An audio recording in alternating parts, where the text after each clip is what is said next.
Hey everybody, Rich with Prep You down here in the family room outside the food storage locker and the bunker.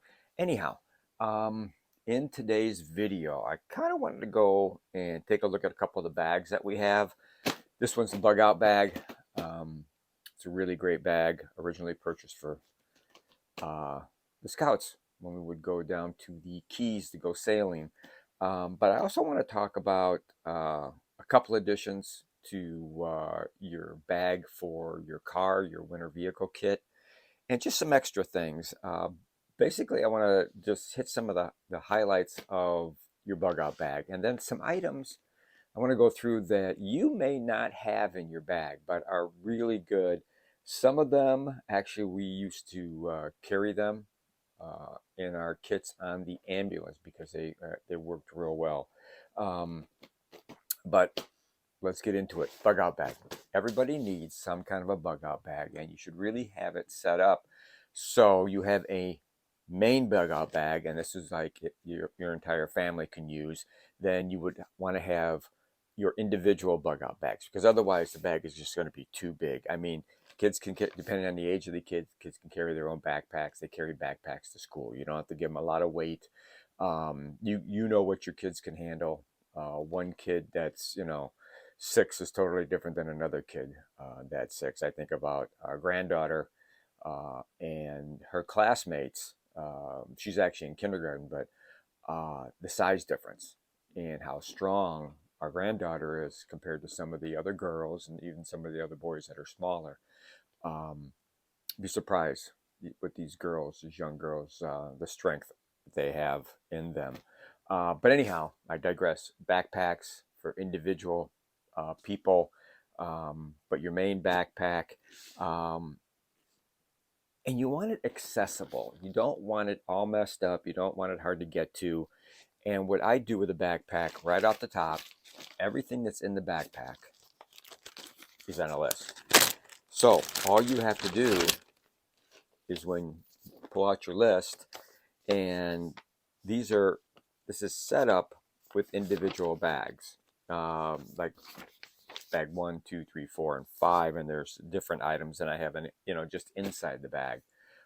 You want to have that list right on the top. The other thing you want to have right on the top of your bug out bag, because you may not have GPS, your maps. Maps from regions where you live, local maps, especially road maps, good road maps. In our car, we have a Rand McNally major, U.S. map that really cuts down to the smaller ones. But in here, in case we have to leave the vehicle and don't want to carry that, we have different maps in here. We have the maps from where we live, then we have the maps from the regions around where we live, depending on which way we're going to go. Because you don't know. You may have a bug out location to go to, all set up, all set to go, caches along the way, food and clothing and medicine where you're going to go, and that place is no longer there. So you don't know. You need to make sure you have maps. But let me show you how I have this set up in here real quick. Like here is bag number 2, and this is how they come out of your bag. This is how they should be. This is all medical, okay? Everything in here is medical, anywhere from band-aids to Israeli bandages, to tourniquets, to um, uh, chest wound compresses, to foot powder. If you don't have foot powder in your bug out bag, you're crazy, because if you have to get on your feet, and especially if your feet sweat, or if you're you want to make sure that your feet are dry at all times. That's really important. But this bag has got all kinds of different stuff in here, um, and it's all put in bags. Each one's got a separate thing in it. We also have, you want lights right on the top, so we have lanterns right on the top. We have an outside bag pocket right here that has flashlights, headlamps, extra knife. That's very important, extra knives, and we'll get into that in a second. So, but there are also individual tents in here, very small, very compact individual tents, which we also have emergency blankets in here and in everybody's kit.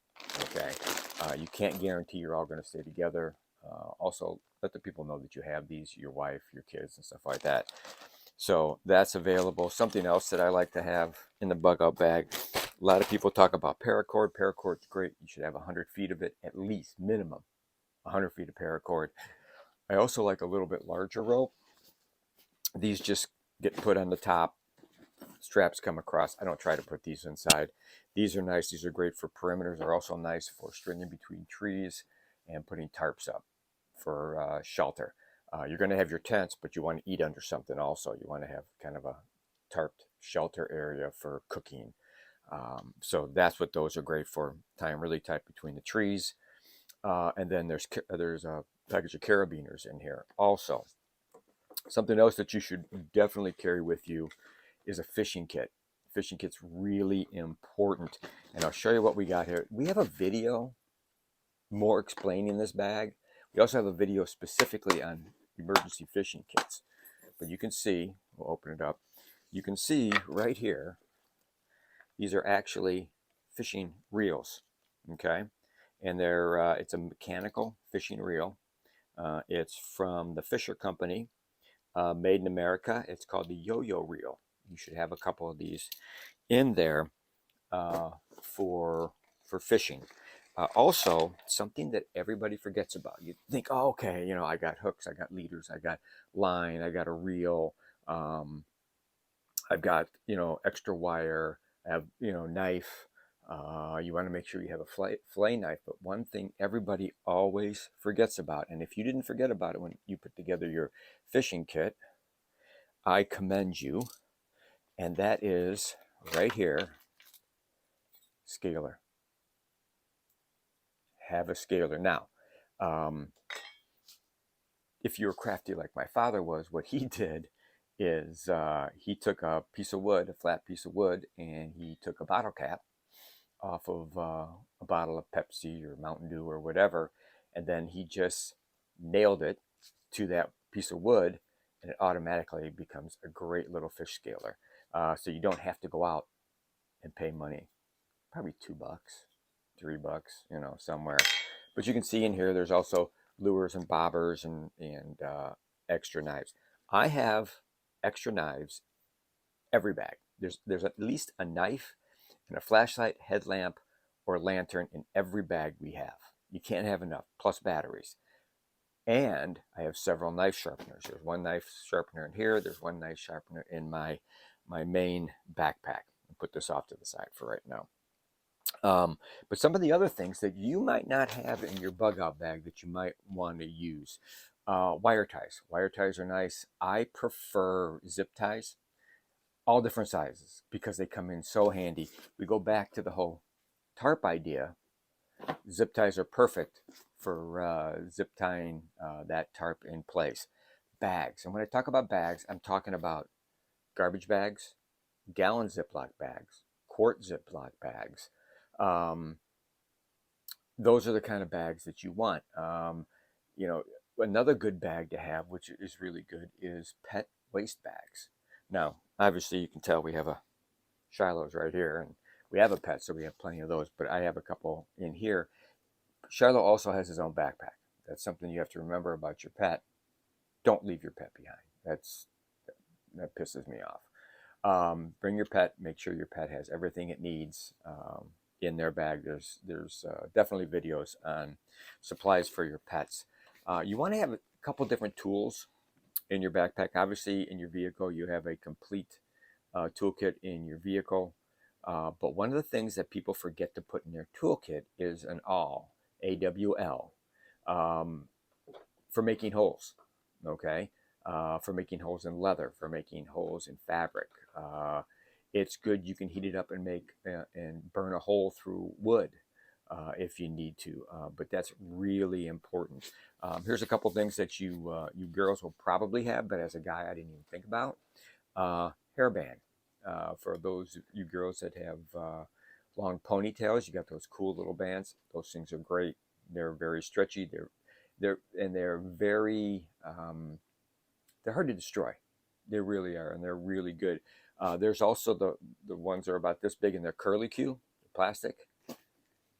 You cannot break those. I swear, those things are great for holding things together. Nail clippers, it's just makes sense. You should have nail clippers. You should have nail clippers in your fishing kit. You should have nail clippers in your personal kit. It's really important to have that. We talked about cord. We have this cord here. We also talked about the paracord. You want a good, heavy military grade paracord, no less than 100 feet. I carry 500 feet uncut, ready to go. Carabiners, you can't have enough carabiners. They don't have to be mountain climbing quality carabiners, just something to hold things together, which really makes a big difference. Dental floss, I said to you, there's a couple of things on this list that we carried on the ambulance. And yes, dental floss. A lot of times over the years, we've gone to places where people had the wedding ring. Most firemen do not wear their wedding rings because of them getting smashed and getting hot in a fire or whatever. But they'll smash their ring. Now we have ring cutters. Well, sometimes you can't get the ring cutter underneath there. Or if somebody injures their finger and it starts swelling, or their hand and the ring is there, the easiest thing to do is take that dental floss and just wrap it around your finger really, really tight, and it kind of closes it. Start at the ring, work your way out. You can just take that ring and just pull it right off. But there's other uses for dental floss. It's really strong. You know how strong dental floss is. You should always carry that. It should be in your personal, your personal everyday bag, like with your deodorant and your stuff like that. Dental floss is really good. Extra knives, we talked about that. You need to have extra knives. You need to have a sharpener for your knife to keep it sharp as often as, sharpen it. You need a utility knife and a cooking knife. Don't use it for the same, because that cooking knife, you want to have it a lot sharper all the time. You don't want it cutting, whatever other than food. Another thing, can openers.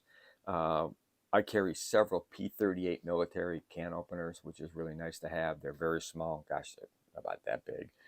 You can also carry a hand crank one that's about this big, that's metal. I think there's one in here also in the cooking bag. We have stuff in here for cooking. That's really nice. We talked about the fishing kit, which is over here, and then ponchos. Ponchos are really great. You should have a hiker's quality rain gear.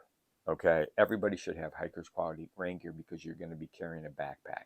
The ponchos you find in a bag, hanging on a shelf at Cabela's or whatever, aren't the best quality, but they're just there to keep you dry. When you're in camp and you've been going somewhere, hiking or whatever for a while, you need to take that high quality rain gear off, because it's going to get sweaty on the inside, and you want to hang it up. You want to dry it out.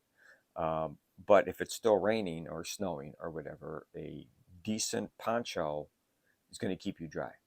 Okay.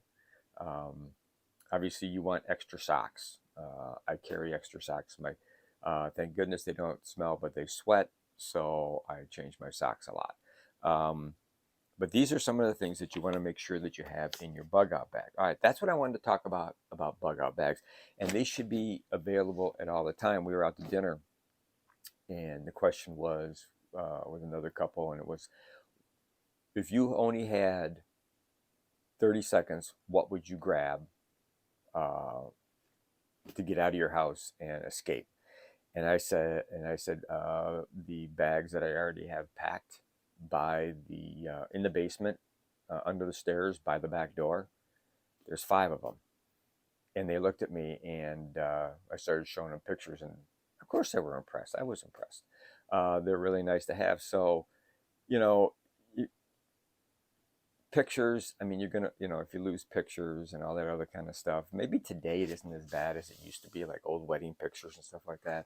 You can download them. Our daughter is She's putting all the old VHS 8mm and our wedding pictures and stuff. She's putting them on thumb drive, sorry, which we'll always have, and those will go in our safe. We have several safes, and they'll go in there, and no matter what happens to this house, those safes are going to be fine. So they'll be in there. But anyhow, I also wanted to talk about your vehicle winter kit. I'm always adding to my kits. Things really are different. In the wintertime here, we don't really get a lot of ice. What we mostly get is snow. Well, up here in the Midwest, we're not getting the snow. Florida is, which is very interesting. And 9 inches of snow in the Panhandle, to be exact. But what we ran into a period where we had snow, then it warmed up, and then instantly froze. So we had a lot of ice, days of ice around here, because then it got really cold, and no amount of salt would do any good. I remember going to college in the Upper Peninsula of Michigan, and they used sand and cinders because salt just didn't work up there. And the salt that does work and stuff like that is really, really expensive. They're not going to use it for road salt. So we ran into a bit of a problem, and I walked the dog every day. He's very happy to get walked at 6 a.m. before I go to work and 4 p.m. when I get home from work, no matter the weather. We've gone in, today was 20. A week ago it was -8. He didn't care. I cared, but he didn't care. He loves being outside and sleeping, as you can tell. But I realized that in my emergency vehicle kit, I did not have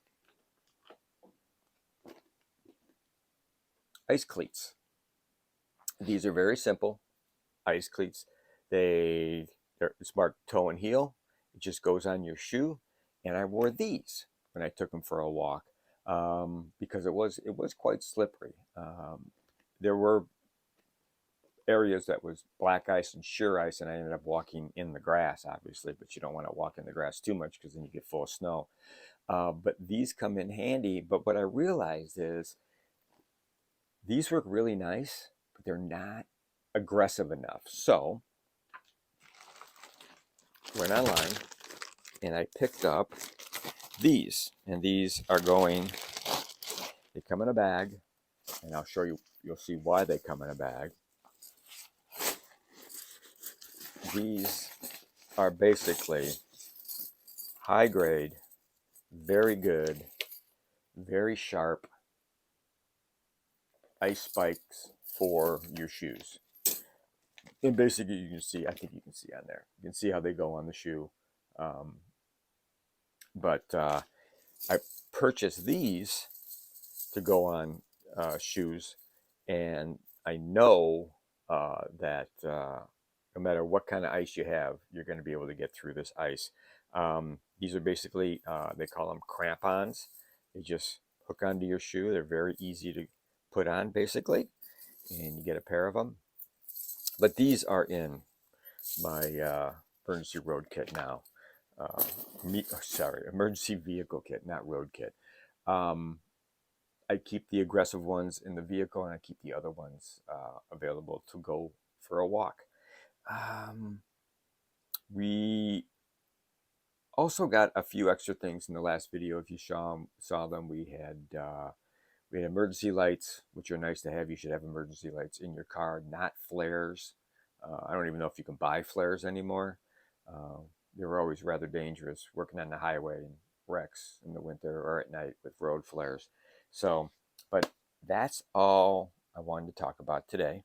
Hope this piqued your interest to get back to your Bugout bag, your personal backpacks, your emergency vehicle kits, and do an inventory. Take a look at that because I do it every 6 months because I do keep some food in here, and I like to rotate it out.